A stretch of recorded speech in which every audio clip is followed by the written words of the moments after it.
Vertical live number 2. What about this, eh? Wild Your Garden going up in the world. Excuse my rather sweaty appearance. I've just been wrestling the barn owl pole, which I'll show you again in a little while. I'm going to go and take a seat for a minute just by the pond. So if this is the first time you've joined me for a Wild Your Garden vertical live session, then welcome to the channel. Just climbing in my digger to get a drink. It's really good to see you all, and this is something I'm going to be hopefully doing. God, my hair looks like I've been in a wind tunnel. Flipping heck. Oh dear. Anyway, yes, this is going to be hopefully a regular feature on the channel. So the vertical lives are something that YouTube has pushed me to do. Well, not pushed me, I don't want to make it out like I'm being held at gunpoint to do these, because I'm really not. But and YouTube, by the way, if you're listening to this, you have been brilliant. And anybody thinking about starting a YouTube channel in 2025, 2026, just go for it. I mean, it's categorically changed my life. It's just amazing, YouTube, the opportunities it's brought me, the business it's brought me. I mean, if you'd have said to me a few months, years ago, a mere 5.5 years ago when this channel started, that I'd be able to use YouTube as one of my main sources of work, obviously habitat creation all around the UK, I'd have laughed at you. But it's really a great thing, YouTube. Takes a lot of time, takes a lot of effort, and don't get me wrong, it's hard at times to find the time to do all the videos that I make, to edit them all, and then to post them on here. So it takes a lot of work, but it's well worth it. And seeing the wonderful comments from you guys is what keeps me going. And it's part of the reason that I was really enthused to do these lives and start these lives, because I think it's just a brilliant way to keep connected with you all on a regular basis. And so I can't thank you all enough for all the support you've shown me over the last 5.5 years. It's just been wonderful. I've absolutely thoroughly enjoyed it. It's been a wonderful journey, and long may it continue. So yes, okay, let's have a quick catch up with some of the comments.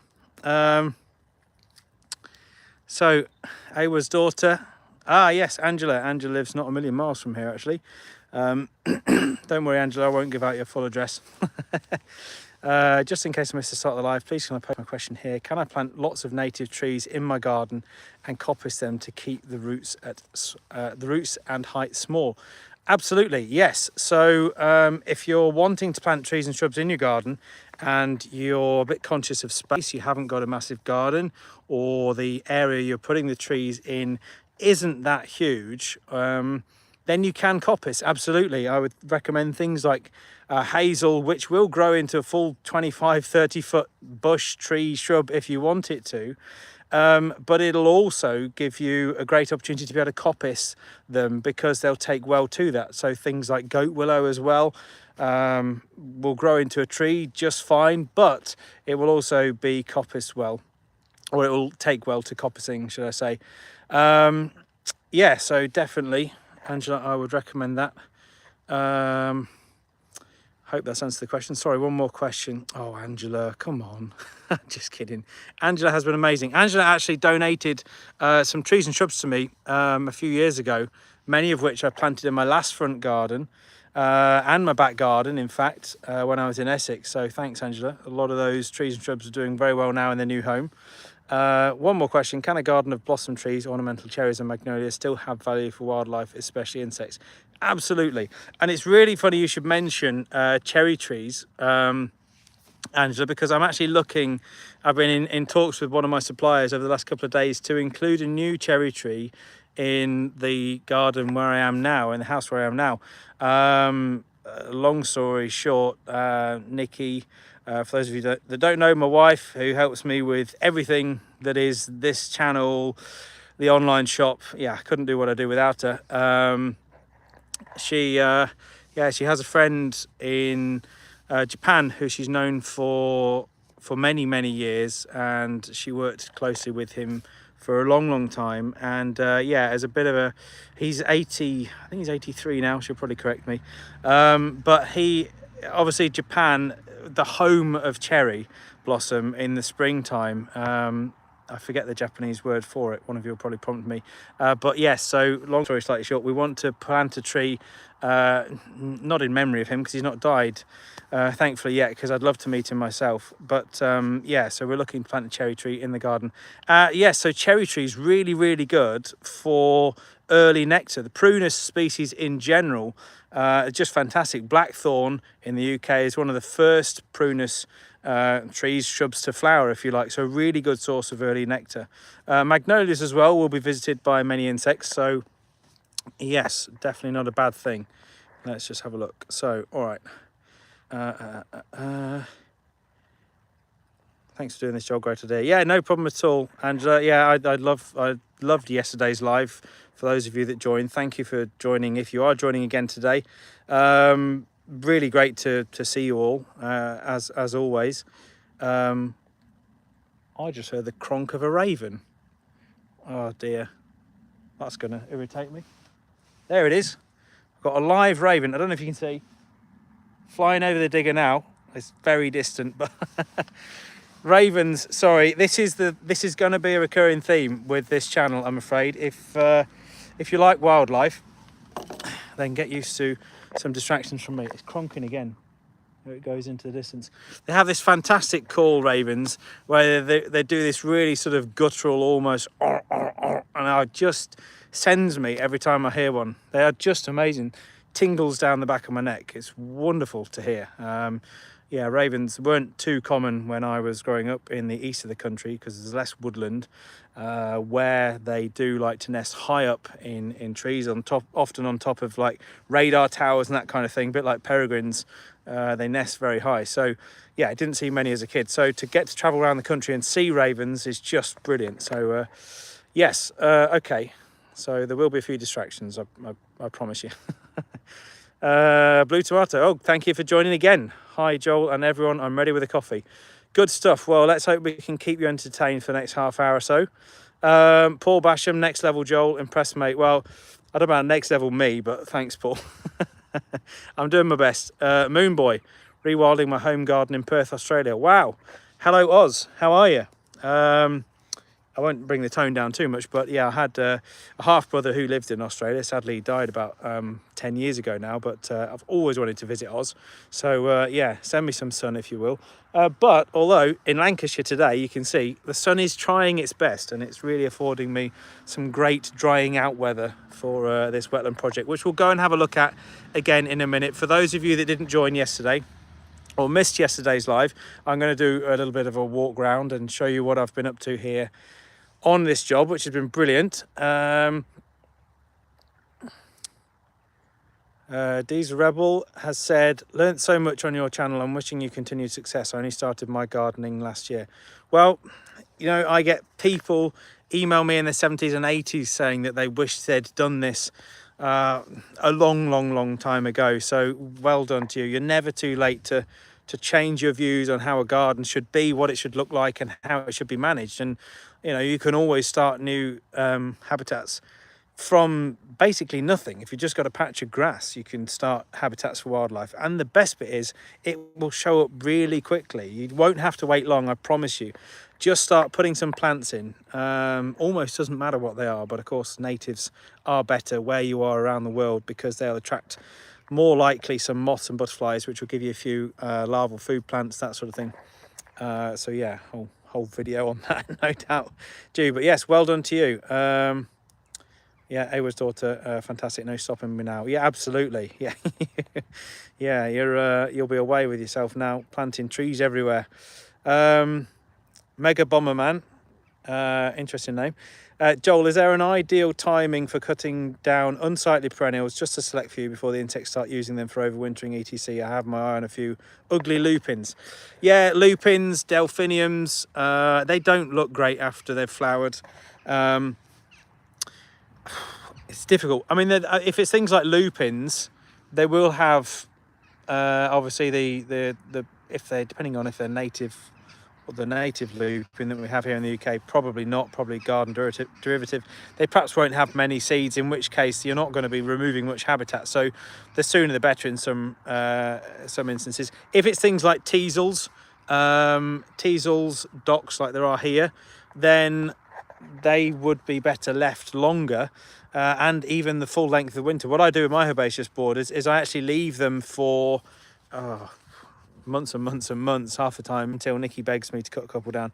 No, she doesn't actually, but they do look better when they are trimmed. Obviously, it's been ingrained in us since the Victorian times to have neat and tidy borders. So the kind of general rule of thumb in any gardening book you'll read, apart from Wild Your Garden, obviously, is that you will go into a border and you'll cut everything down as soon as it's flowered, get it all tidied up, September, October time, tidy the borders and get them ready for winter. But of course, that means effectively removing all the overwintering hollow stems for ladybirds and various insects, earwigs, woodlice and all sorts. So getting them ready for winter is not going to help the wildlife. But I understand some people want a nice bit of formality, perhaps at the front of the house. So you could always cut a few down. Hope that answers that for you. Sandra said, hi from Holland. Hello, Holland. Another country. Do you know, there's 2 days and there's about 15 different countries that I really want to visit where you're all from. So hello from wherever you are around the world, or hello to you all around the world. Oh, well, that's amazingly Japan. Hanami is the name for Japanese cherry blossom season. Yes, of course it is. I knew that, and Nikki's going to thrash me within an inch of her life when I get home. We've watched many videos on it and Nikki's seen it, so I'm really looking forward to getting out to Japan at some point and seeing that. Matt Hawkins, what's your favourite marginal plant for a wildlife pond? Flipping heck, Matt. Talk about diving at the deep end. Wow. Which of the 30 or 40 regular plants do I plant is one of my favourites? I'd probably say really bog-loving plant. It's hard, really. I would say probably it's a toss-up between purple loosestrife, Matt, and slightly biased because of the butterfly interest, cuckoo flower. I love cuckoo flower. Just seeing cuckoo flower in the wild, which is mostly kind of in the west of the UK where it's a little bit damper, I would say, you just seeing that in a field, in a wet kind of flush in the bottom of a field in springtime, there's not many better sights. Seen it a lot in Scotland as well. Just fabulous when you see a load of cuckoo flower in a field. Really love that. So probably cuckoo flower and or purple loosestrife, just because there's so many insects use it as a nectar source. It's a really, really good plant. It will actually surprisingly grow in a border as well. So even if you haven't got a pond or a wet area of the garden and you just want to spruce up your border, put something tall at the back that's got a long flowering period, then purple loosestrife, get some in your garden. Obviously, slight shameless plug, we do sell all the wildflowers for those of you that don't know, pond plants and everything, and we've just been adding tons of them to our website, so go check out wildyourgarden.com if you're looking to establish any of these habitats and you want the advice from me, which I will give you, personal, free, tailored advice to help you with your own garden. Then do check out the online shop. But yeah, definitely purple loosestrife and cuckoo flower. Hope that gives you an idea, Matt. Blue tomato, raven, love them. Yeah, I've got to keep up with these comments, otherwise I'm going to get a bit far behind. Good for you, blue tomato. Yeah, they're cracking bird, raven. Jenny Hullett, hello. Just like to say thank you for all of the inspiration and information. I am making a wildlife woodland garden. Wow, I've learnt a lot from you, especially the woodland border you made. Thank you. Yes, the woodland border in my last garden, of course. I'm looking to make a new one in my new garden at some point, after I've made a pond and a meadow and dry stone walls and all sorts of features that I'm yet to tell you about. But yes, well done. Yeah, woodland borders are great and massively underrated.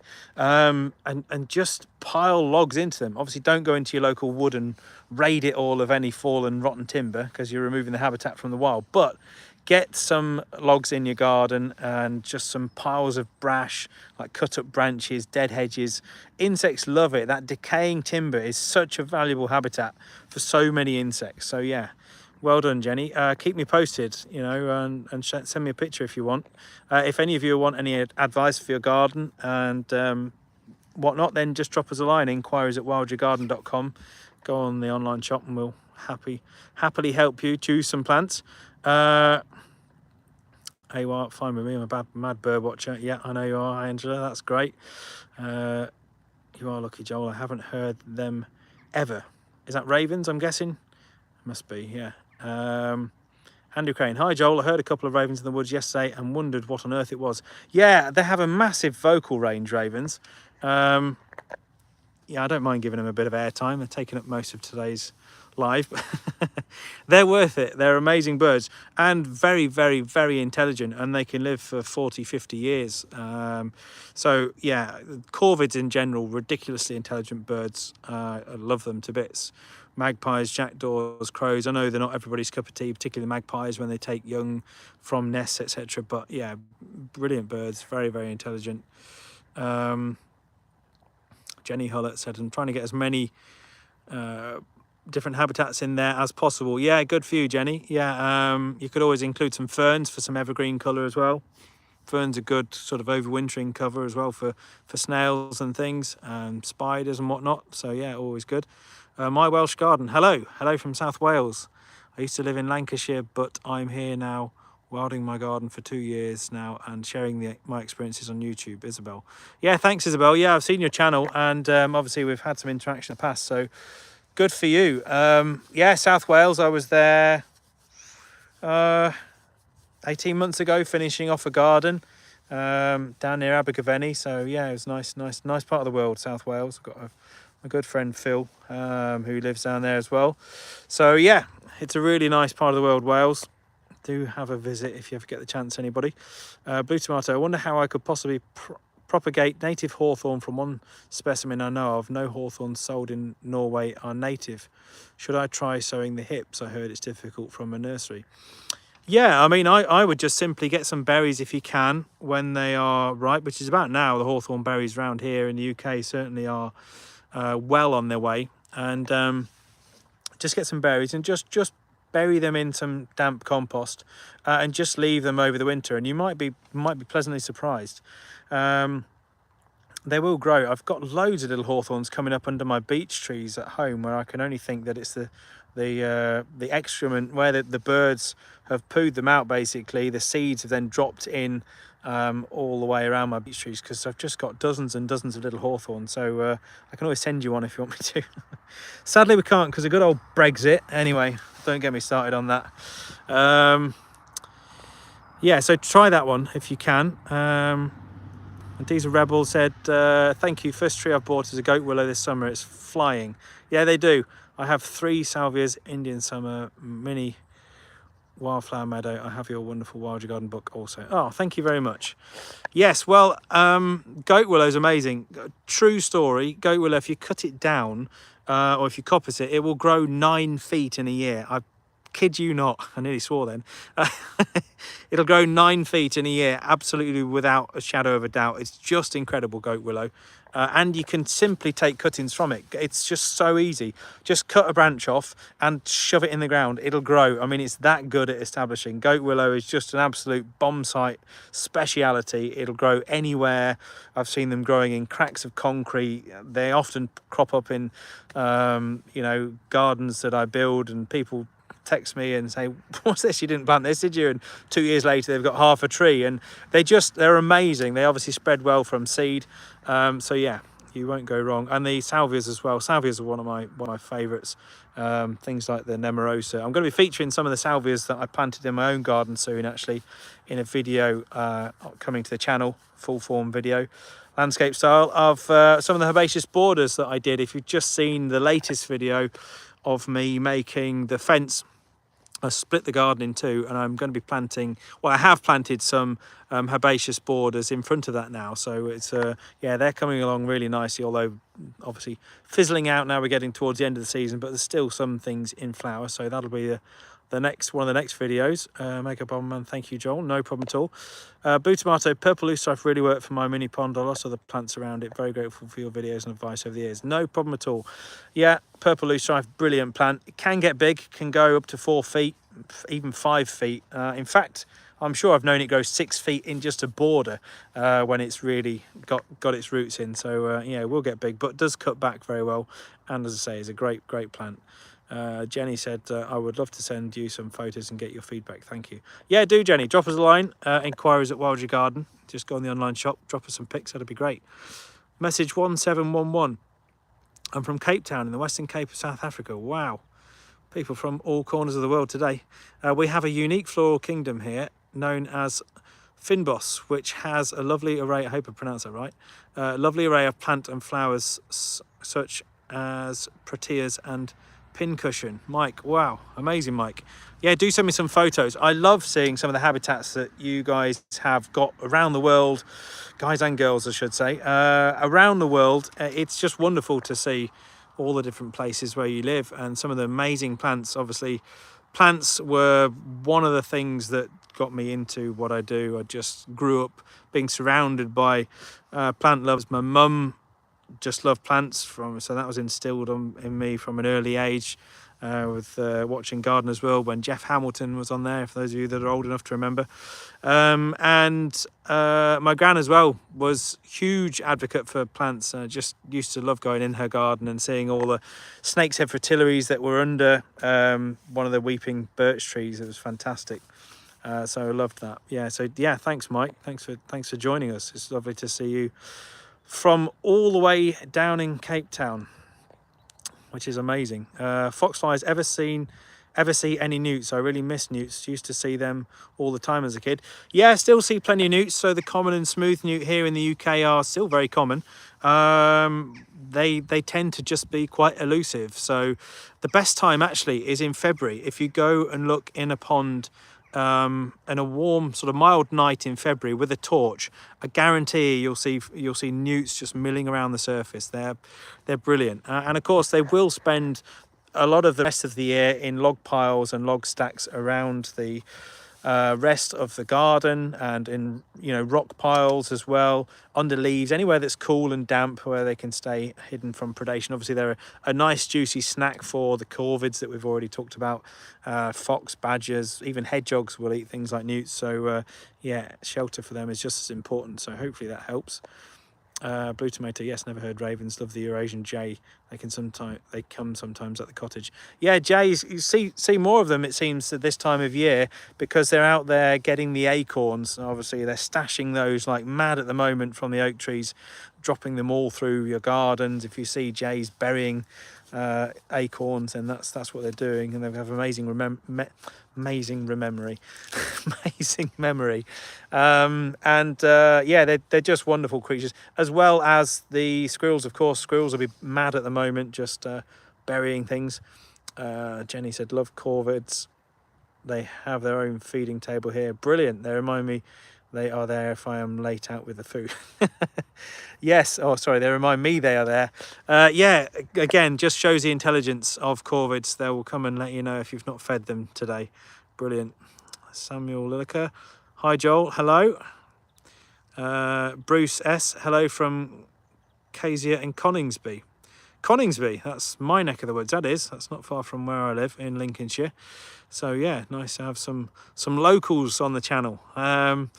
Blue tomato, Jenny Hull at me too. They're so smart, but magpies can be a nuisance sometimes. Yeah, they can be. I understand. Yeah, like I say, they're a bit controversial, magpies.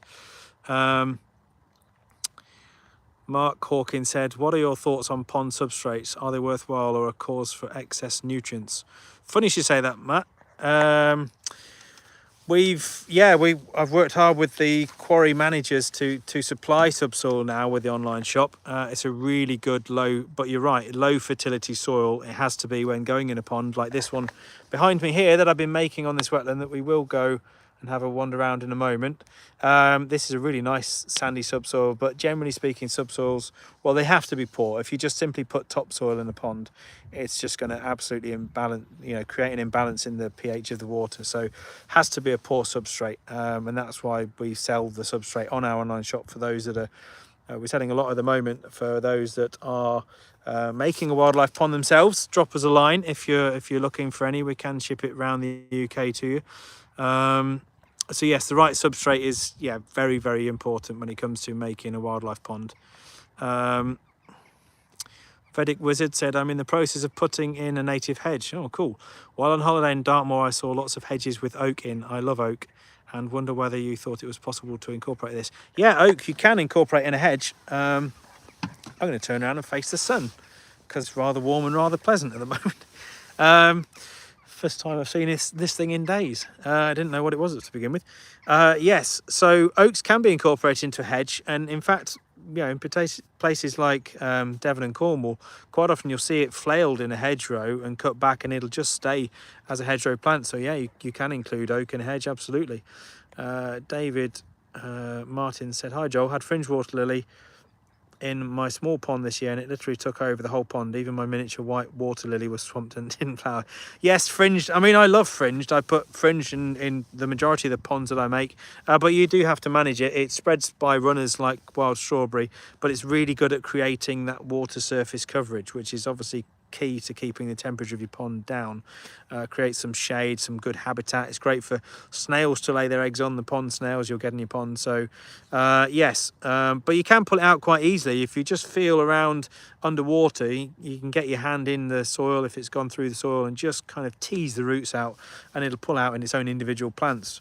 So you can always pass those on to a friend if needs be, David. But yeah, it does grow very well. Sandra, I have spindle. It's grown loads of branches this year, but there are a few flowers. Any thoughts on what that may be? It's grown loads of branches, but there are a few flowers. Any thoughts on what that may be? I'm assuming you mean the lack of flowers, Sandra. Yeah, quite often spindle, well, it'll again probably need the previous year's growth. So if it's fairly new, it'll probably flower more next year, a bit like an apple or a pear tree, plum tree. So they'll basically flower on the previous year's growth. So if you cut them back every year, that's why a lot of our hedgerows don't get a chance to flower, because they're flailed back year after year, and so they don't have a year to grow and then grow a new shoot, and then they'll flower on that previous year's growth. So that might be the answer there, Sandra, hopefully. Amy Roberts, have an overgrown very small pond. Do you recommend total clearance and start again, or thin out the reeds to give small open water area? Angus, Scotland. Wow, hello Scotland. Another country very close to my heart. Absolutely love it. Not jealous at all. I'd live in Scotland if it didn't mean that the rest of my work around the UK would be even more time on the road networks, which are under stress as it is. It depends, Amy. Maybe send in a photo. It's hard to say from that, but I would say, you want a certain amount of clear water, obviously, in a pond, or open water for dragonflies and odonata, damselflies to lay their eggs in. So, yeah, I definitely recommend keeping some water open in the middle, and generally most things will grow back pretty well when it comes to pond plants. Hope that answers that, Amy. David Martins, any tips for keeping it in check? I'm guessing that is the fringed. Yes. You could always take it out, David, and then put some back in a basket. Then it will just stay confined within a basket. That's one way you could do it once you've removed the alternative, or the additional suckers, should I say, that not suckers, the additional plants that are growing on the runners, sorry, if that makes sense. Bill Singer said, hi Joel, love your work on the channel and natural style. Thank you very much. I'm assuming you mean my my planting style, Bill, rather than my presenting style. Really looking forward to seeing your videos on your own pond. Yes, it's coming along nicely. Would you ever add a waterfall or stream into one of your ponds? Very good question, Bill. Yeah, so firstly, my pond at home is coming along nicely. We've got I was digging some more out of the weekend, so it's getting there. Obviously, I'm kind of stricken to doing it at weekends and in between other chores and bits and bobs. So yeah, it's not going as fast as I'd like, but I've got all the line in there and it is coming along nicely. So there will be a full video, or an update at least, I'll be able to do you soon on the pond. Waterfalls and streams, I have done them. There are a couple on the channel. Yeah, in fact, one of my shorts I did just a couple of shorts back, there was was a stream that I made last year in Yorkshire, which was a chalk stream, which, yeah, a few people were saying, come on, that's not a chalk stream. Well, technically it is and it isn't. It's a man-made one, and it's obviously powered by a pump, and that's how it maintains the bit of flow that it does have. And I have created other waterfalls, but I would say if you're doing that and you've got a pump and a filtration system, just be mindful that that's constantly sucking water in, drawing water in, and therefore likely to pull invertebrates and tadpoles and things through the propellers, which can obviously get caught up in these pump systems. So best, if you're doing that, to put a fine mesh bag over your pump. So yeah, I hope that helps with that one. Amy said, love the channel, been a subscriber for a few years now. Thank you, Amy. Yeah, and thank you to you all. Again, just I cannot thank you enough for the support. It's life's thrown its challenges at me over the last 5 years, but as I'm sure it has with many of yourselves as well. But yeah, to have you all there as a bit of an extended family, it's just been wonderful. So thank you sincerely from myself. Burnsy said, hello from the north of Ireland, struggling with leaves in the pond at the moment, but trying to keep on top of it. Hello, north of Ireland. Yeah, Northern Ireland, another country I'd love to get to. Yes, so leaves can be a bit of an issue when you've got a wildlife pond. You want to really pull a net or something over the pond for a few weeks if you can, from kind of now until early November. We've not got too many weeks left as I look now. We've got some big poplar trees there, and you can just, well, you probably can't make out, but there's some nice lovely yellow leaves dropping off them at the moment. So yeah, it won't be too many more weeks before the leaves are dropped in, but of course that constant build up year after year of leaves within a pond can add a lot of silt layers, particularly if you've got a small pond. It can build up quite rapidly. You can get 3 or 4 inches of just silt in the bottom. So with my old pond in my old house, it was only small, about 3 by 2 meters. I used to kind of let it drain down a little bit, then take some of the invertebrate life out and physically dig the silt out, which wasn't too much of a job in the autumn months. So it's a good way of managing it if you don't get around to, stopping the leaves every year, which is not too easy to do, because we've all got lives to live as well, and we can't be out there catching every leaf that falls into the pond. Bruce S said, yes, we've been inspired by your channel and book. We have turned our bland, low-maintenance garden into a wildlife and pollinator haven in Coningsby. Sounds like I'm going to have to pay you a visit. Just dropped my tape measure. Sounds like I'm going to have to pay you a visit, Bruce. Yeah, drop me a line. Be great to see what you've done. Show me some pictures. That'll be fantastic. Archie has waved. Hello, Archie, wherever you are in the world. David, thanks, Joel. No worries, David. Hi, Joel. Thanks to you, my garden has a mini pond now. Love your videos. Oh, thanks, Regine. That's really kind of you. Yeah, I'm glad people like the videos. Obviously, it always helps making content that people like, and not every video is for everybody. So that's why I try and keep my content reasonably varied. Then there's something for everybody. I never wanted this channel to be just a channel where it's just the same, like me making ponds day after day. It would get a bit monotonous. Maybe it wouldn't. Maybe you'd love to see that. And I'm always open to new ideas. So if you've got any video ideas, then do let me know. Drop me a line or comment on one of the videos. And if you've got any interesting topics you'd like covered, then I can always try and factor those in at the right time of year. But it's so encouraging to see so many of you saying that the channel has inspired you to create these habitats, which is really good, because for me, that's the most important thing is getting more people to create more habitats for wildlife. And the only way we can do that is to spread these messages and spread the word of wildlife gardening. So, if you're enjoying the content, please do like as many videos as you can. I'm not asking you to sit there for hours and then going through liking them all. But, do like and subscribe, because it's free. It doesn't cost anything, but it also helps push the algorithms in YouTube to make these videos go further. So yeah, it all helps. It helps spread the message, and the more people this channel can reach, the more people it can inspire, just like so many of you are saying, which is just wonderful to see. So yeah, thank you. Regine also said, first comment on a live stream, typing seems different. I didn't want to send it without greeting from Germany. Oh, thank you very much. Yeah, hello, Germany. Another country I'd like to get back to. I have been to Germany. Beautiful country, very clean country, very efficient country, and lots of wildlife as well. So yeah, I'd love to get back. So thank you, Regine, for commenting. From lovely Germany, David, one more thing, Joel, tips for removing duckweed is so hard to eradicate. Yes, duckweed, classic classic issue within a garden pond. Can take over. Usually it's a bit of a nutrient imbalance. Can be because you've added tap water in there recently.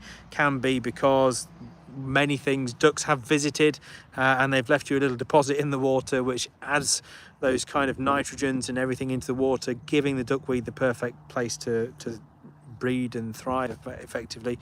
But I wouldn't worry too much. I think some duckweed is good, and tadpoles, for example, will actually eat duckweed. Before they start eating insects, tadpoles in their sort of formative weeks and months when they emerge do actually eat things like algae, you know, and vegetation like duckweed. So small amounts of duckweed, and pond snails as well, obviously they're going to be eating stuff like that. So duckweed and algae, you know, it's not the end of the world to have some in your pond. So I wouldn't, you know, think, well, I've got to remove 100% of this. Some of it is good habitat and cover, so don't worry too much on that one, David.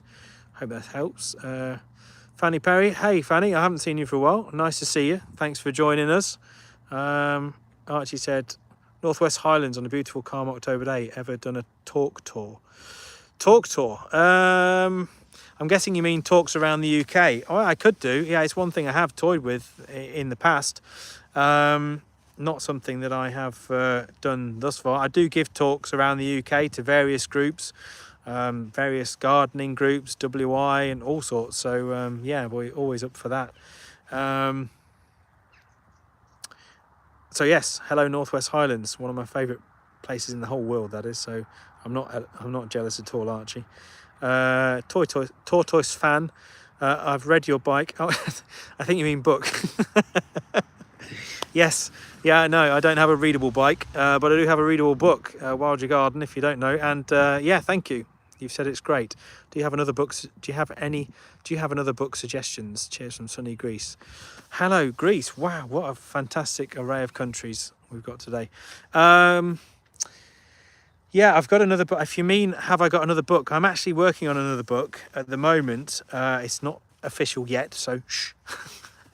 But I am working on one in the background. So yeah, hoping that will be able to come out next year. But book suggestions, I would always say my good friend Chris Baines, How to Make a Wildlife Garden, fantastic book, was republished with the RHS. There's a newer version out now that came out a couple of years ago, 2 or 3 years ago, maybe now. Yeah, fantastic book. Almost as good as Wild Your Garden, but not quite. No, Chris Baines was a bit of an inspiration of mine growing up, and if you don't know who he is, go and Google him. I did do an interview with him a couple of years ago. Absolute legend of a man who unfortunately never really, he was so ahead of his time, he never really became I mean, he's a celebrity to those that know about him, and he did a series called Blue Tits and Bumblebees back in the 90s, which I think it was 90s. I wasn't very old in the 90s, especially the early 90s. But he was just an inspiration to so many people, and his videos are on YouTube. That series, just brilliant. And, you know, he was the one putting soil back in the pond, and people were going, well, what's this guy doing? He's lost the plot. So Chris Baines is a great guy to look up if you don't know him. And go check out the interviews tab on the, if you want to know about him even more, like I say, go back to the homepage, the Wild Your Garden homepage, click on interviews and go on that tab where Chris is down there as an interview with Chris Baines. Wonderful man. It's about 2.5 hours, but honestly, I couldn't have made it any shorter because what that man has to say is like gospel. So yeah, go have a look at that if you get time. I hope that helps. Ava's daughter, thanks again for taking the time out to do the live, Joel. No worries, I'm going to get some lunch shortly. David Cobb, hey David, David's in London. Hi Joel, great timing, have been clearing out leaves today and thinning out brook lime. Yep, brook lime is another good plant. You can literally just rip it to shreds and it'll grow back. It's like water mint, so no problem. Yeah, good to see you, David. Yeah, I must come and see your garden again soon. I made a little wildlife pond for David in East London a few years ago, maybe 4 years ago now, I think. So fantastic. I'd love to come back, David, so keep in touch. Jenny said, Joel, you need to go on a road trip and visit some of the gardens made from your advice and inspiration. Time is tight, I'm sure, but it would be lovely. That really would be a great idea, Jenny. I mean, I would love to do that. So maybe, I don't know if I want to give myself this extra work. No, I do. Maybe drop us an email, enquiries@Wild Your Garden, if you've been inspired, and then I can maybe add them to a bit of a folder in my email inbox, and then who knows, one day I can try and connect the dots and do a bit of a tour of the UK. That'd be fantastic. I mean, let me know if you'd love to see that as some content and you'd love to see other people's gardens. I would. I think that'd be incredible, and the fact that they'd been inspired from this channel would just be amazing. Yeah, I'd be probably a tearful wreck by the end of it, but that will be well worth the extra tissues. So yeah, thank you. Do let me know if you'd like to see that on the channel. Sorbus learning, yeah, duckweed, like all floating plants, helps lower water temperature. Yeah, it does. Yeah, creates some shade, again, like the fringe water lily. Any sort of marginal plants, they're going to create shade, help keep the water cooler, and help combat blanket weed. So yeah, really good one. Jenny said, oh, a talk tour would be great. Yeah, no, you're right, Jenny. Let's prod me on that in the winter time. Poke me about that. I'd love to try and do something like that. Nigel T, hi Joel, big fan. Thank you, Nigel. Quick question. Have scythed my meadow back end of September and clearing off the cuttings, having let them sit. Since then, we have had lots of rain and sun and the grass is growing thick. Should I cut it again or leave it? I would leave it. I mean, traditionally with hay meadows, what they would do is take a hay crop and then they would get sheep in afterwards to keep it grazed. I'm not saying you need to buy some sheep for that at all, Nigel. But yeah, you can do another sort of scything if you want and just rake the cuttings off. Obviously it's more work, but I wouldn't worry too much. I never do, and I just let it kind of go over the winter time, unless it's really, really vigorous and you get like a foot of growth. But you could always, if you want to reduce some vigor, you could always do like you could keep it cut up until kind of end of May time and then let it go to reduce some of the vigor, and then do a crop later on. That's one way of managing it. So hopefully that helps. And then Jenny said, absolutely, that would be amazing. I'm guessing you mean to my going around visiting other people's gardens. Yeah, well, I do try to do that, obviously, where I can, and make some videos of other people's efforts, because it's so good to see all these habitats being created.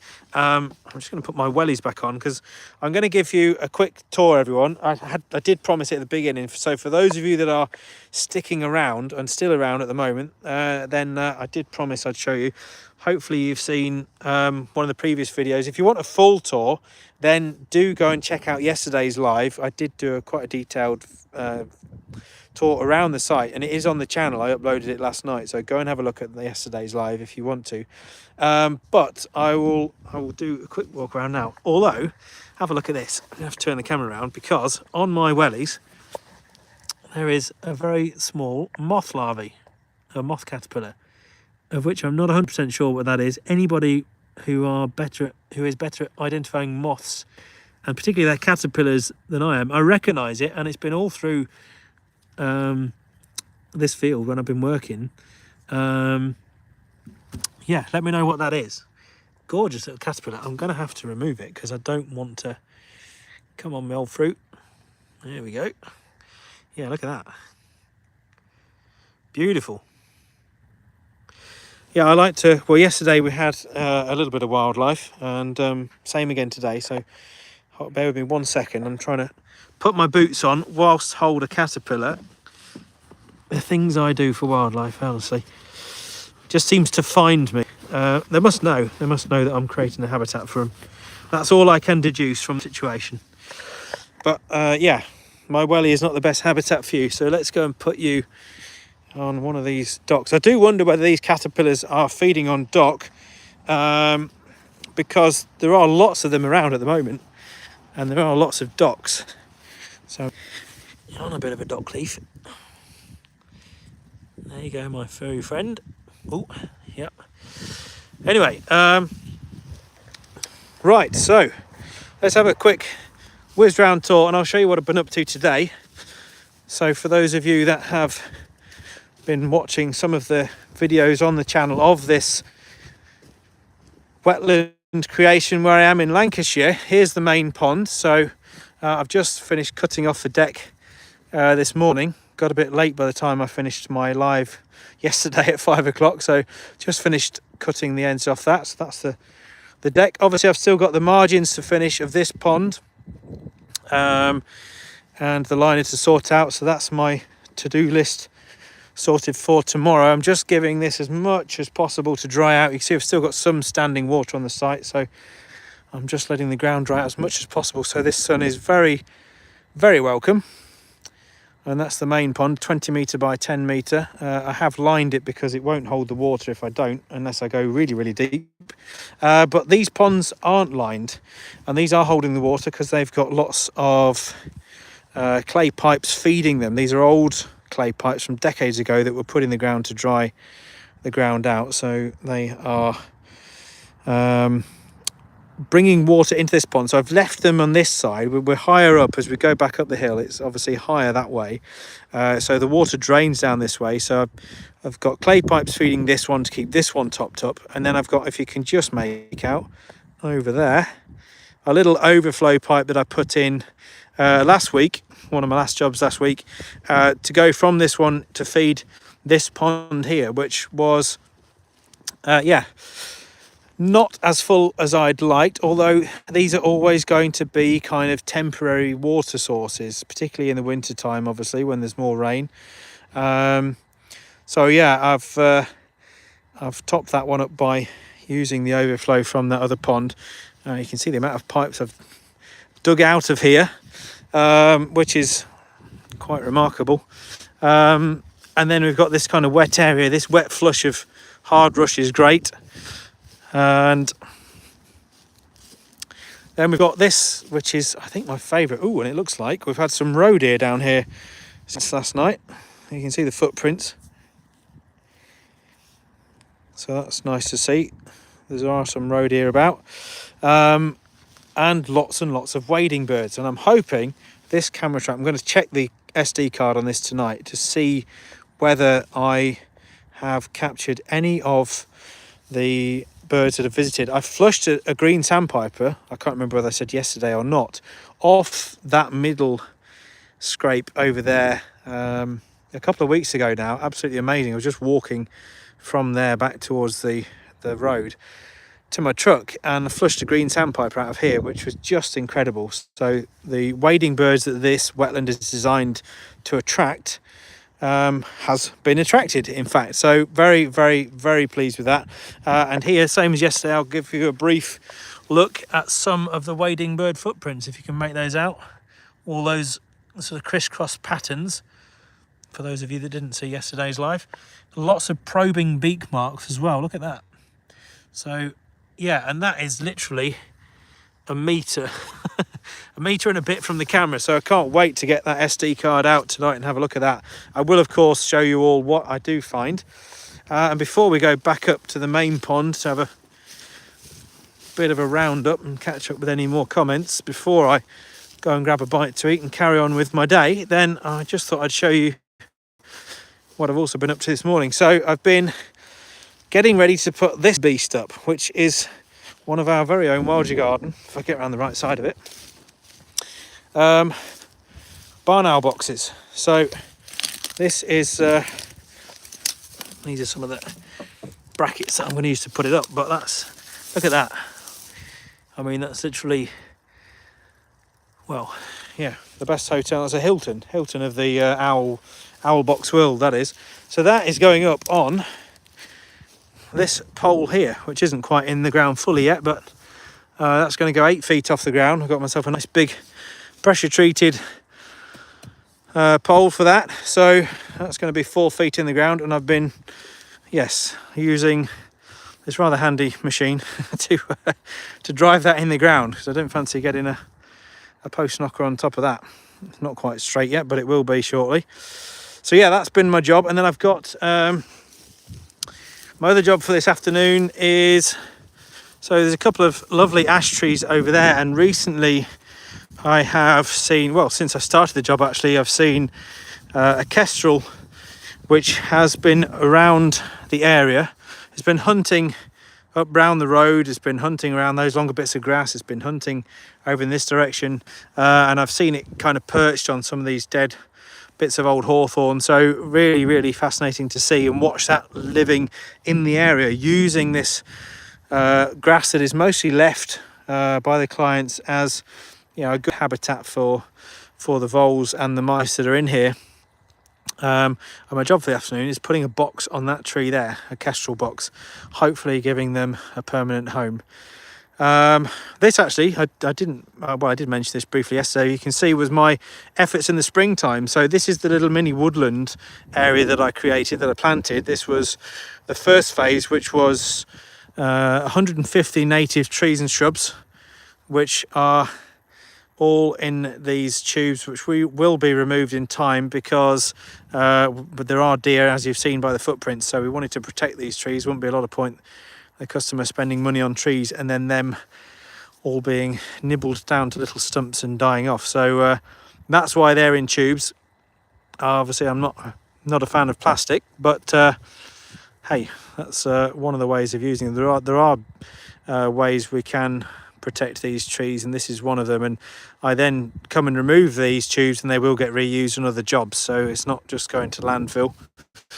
And I'll just show you quickly before I head to the pond. So this is some of the soil, another mound that's come out from that scrape, which is a more permanent feature, that pond over there.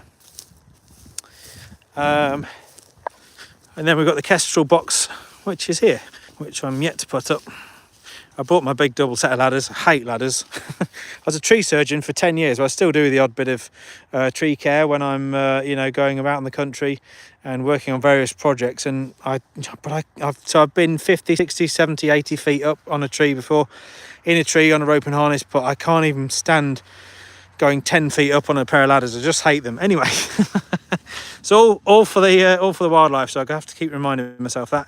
So this is one of our kestrel boxes, which is quite simple in its design, but very effective. And they're really, really well built boxes.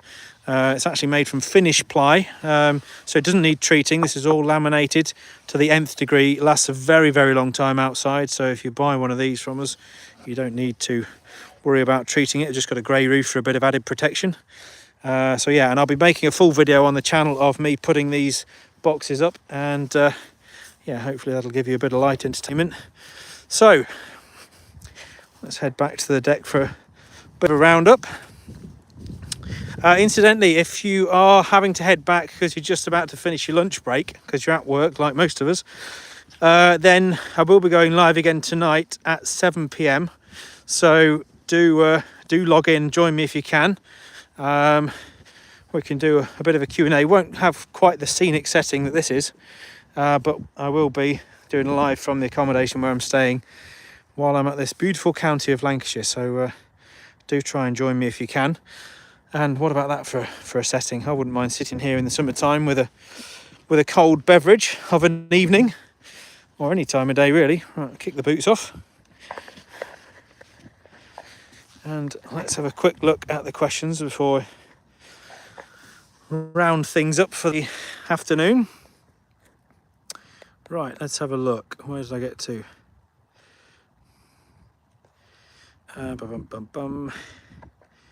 Nigel T said there was plenty of yellow rattle present after 2 years. Yes, so Nigel, that's great. Yeah, yellow rattle will really help with the vigour of the grasses in your meadow, and no worries at all. Agnes said, hi from West Yorkshire. Hello Agnes, you're not too far from me here in Lancashire. Thanks for your inspiration. Like others, I wish I'd started years ago, but your videos spurred action and keep promoting progress. Best things to plant for moths, please. Wow, that's a good question. How long have you got? Well, I mean, there's so many plants. I mean, I could say to you, right, we'll plant some mint, or some rosemary or some lavender, and you'll get mint moths in your garden. Lovely little day flying moth. You could plant some tobacco plant, really good for moths. You could plant honeysuckle, really good for hawk moths. You could plant privet, which is really good for moths, as well as the privet hawk moth to lay its eggs on. So yeah, there's loads, absolutely loads. Even buddleia, you get silver Y day flying moths on buddleia, and many other species as well. I'm drawing a blank now, but yeah, there's loads. There are literally dozens and dozens. But jokes to one side, Agnes, if you haven't got a copy of the Wild Your Garden book, then get yourself one.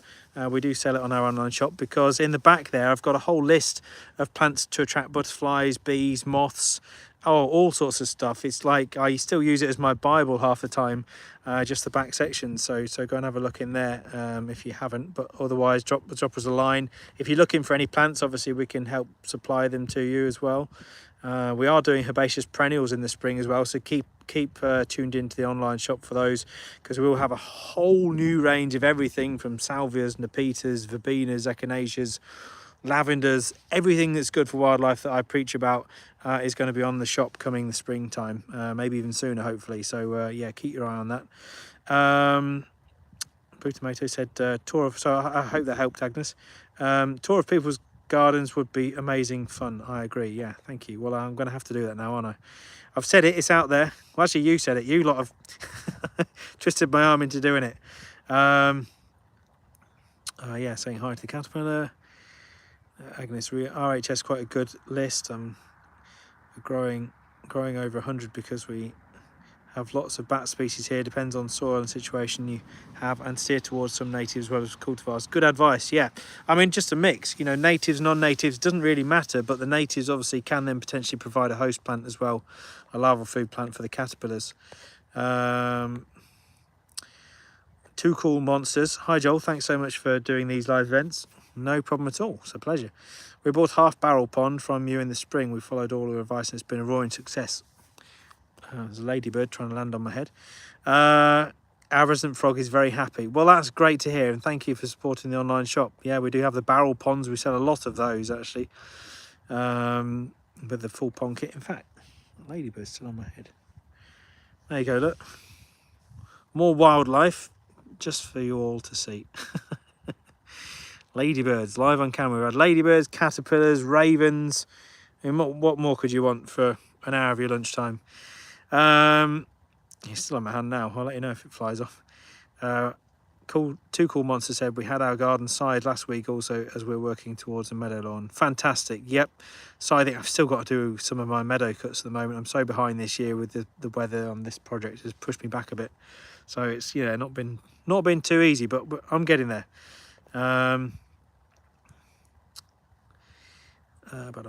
Let's have a look. Amy Roberts, that moth caterpillar might be the drinker moth, so I didn't get the best look of it. Yeah, thanks, Amy. It could have been. Yeah, if you go back afterwards, I'll post this live onto the channel, so you'll be able to watch back if any of you are just joining and you've missed it and you think, I wish I'd sat and listened to Joel waffle on about nothingness for an hour. Then you can go and listen to me waffle on some more all over again if you want to. I'll upload this to YouTube afterwards, so don't worry. But yeah, do let me know if any of you know what that moth caterpillar was. Archie said if you do have a new written project in the future, maybe that's when you could tie in a tour. Yeah, good point, Archie. Yeah, don't tell anyone though. I haven't just put this on the internet.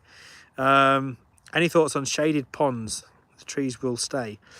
Yeah, my last pond was shaded in my old garden, and it was a constant battle with the leaves, but there are still many plants that will work in shade, things like purple loosestrife, things like marsh marigold, things like eupatorium, the hemp agrimony. So yeah, there's loads of plants. Again, the back of the Wild Your Garden book, there's loads of info in there about what you can and can't plant in different situations.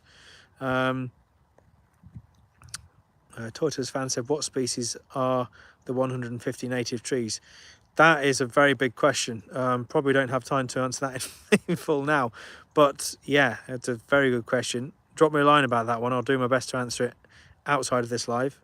Jenny said, amazing. We are blessed with a barn owl who visits most evenings. I feel very honoured. She sits on our dead tree, aka old branch that we sunk in, and watches the long grass in the garden. Well, that is purely the fruits of your labour, Jenny, clearly. That's attracted it to a barn owl perch, though. So that's wonderful. Yeah, I was in the accommodation last night where I'm stopping. Just eating my dinner. It was about 8 o'clock, I think, and I was just sending a few emails at the same time, and I just heard this, and I thought, what the hell is that? And I realised it was a barn owl flying past the kitchen window, and where I'm stopping is quite remote. It's kind of edge of a town, but it's got this lovely view over the countryside. So yeah, very nice. Barn owl's one of my top 3 birds, just cracking, absolutely brilliant just to see them, that ghostly figure how wonderful is it when you do see them? It never ceases to send tingles up my spine every time I see one. Just amazing birds. Blue tomato, it seems like a species-rich area with the birds of prey and snakes and slowworm. At least I believe they're indicators, and even more will come now. Yeah, fingers crossed they will. Let's have a look. Skipping through.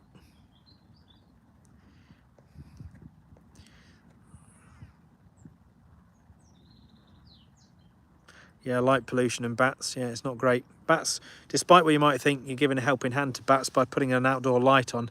It's not the best. It actually deters them. There's a lot of studies been done, a lot of them in Germany actually, which have said about light pollution is a big thing against bats. So it doesn't help them at all. Obviously, they use their sonar to sense where food is. Nick's Kicks and Blue Tomato having a bit of a convo. Gavin Hitman, there's a comment if ever I saw it. Wildlife gardening is the best. Well, yeah, I think that sums up this channel and my ethos and your beliefs perfectly. It's just, you're right, at wildlife gardening, there is no better reward than seeing something turn up because of your own efforts. It really is fantastic. Sorbus Learning said, anyone struggling with scythe cuttings, try making a hay, I'm guessing you mean rack, using hazel pole tripod. Great way to dispose of compost and great habitat. Yeah, agreed. Fantastic advice there. Two Cool Monsters, have a great afternoon, working hard out there in nature. Yep, I will, thank you. Yep, many more habitats to be created. I'm down in Kent next week, starting a new project, doing a wildlife pond, a mini wildflower meadow for a couple down there near the lovely town of Maidstone. So I shall be down there for a few weeks.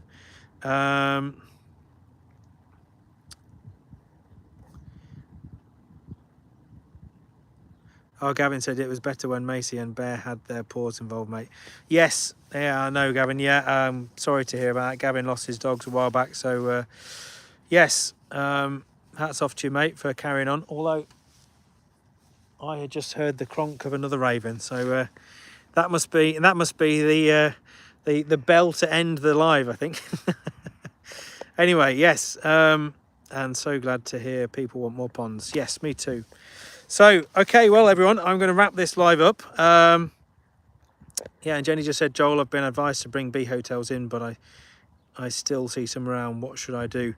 Bee hotels, well, to be honest, the larvae will be accustomed to spending the winter and that through, dead stems in the wider countryside. So, yeah, don't worry too much about bringing bee hotels inside.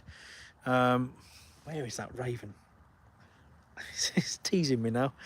Anyway, yes. Okay, well, I'm going to wrap things up, everyone. I'm going to go and have a quick bite to eat and then carry on with my bird box potting up this afternoon. So, yes, thank you all so much for joining me. As I say, if you're around this evening and you want to join me for another Q&A session at 7 p.m, then I have put a link. I think you can get into a waiting room just before that. Yeah, I'm still getting up to scratch with the technical side of YouTube. So, yeah, I've created a link anyway. It should be on the homepage for you to join later on, so you shouldn't have to do too much searching. But, yes, do check back in later if you're able to. And thank you so much for joining. Obviously, let me know if you've enjoyed today's live. And, yeah, hopefully we've seen some wildlife, haven't we? We've had ravens, we've had ladybirds, we've had caterpillars. We had footprints of deer and wading birds. I mean, I couldn't have brought you much more if I'd have gone to South Africa or something. So, yes, really glad you've all enjoyed it by the looks of it. And Blue Tomato, did you answer the shade pond question? Yes, I did. Yeah, I can't remember what I said now, but go back afterwards and have a look through. But I was suggesting a few plants for margins and the inclusion of shade around a pond edge. So, yes, well, thank you so much for joining me. And thank you for all the support. Don't forget to subscribe if you haven't already and turn the notification bell on. Then you'll get notifications of things like this when I'm going live, so you don't miss any more content. So, yes, thank you so much. Archie said my notification says the 19th. I will check the notifications, Archie, but I'm sure I've set a timer for and a post for a link. for you to go on so you can join tonight's session. If not, if you can't find any of that, just come back to this channel at 7 p.m. and you'll see a little live button and you'll be able to click on that. So thanks everyone, take care, stay wild, and I'll see you all very soon.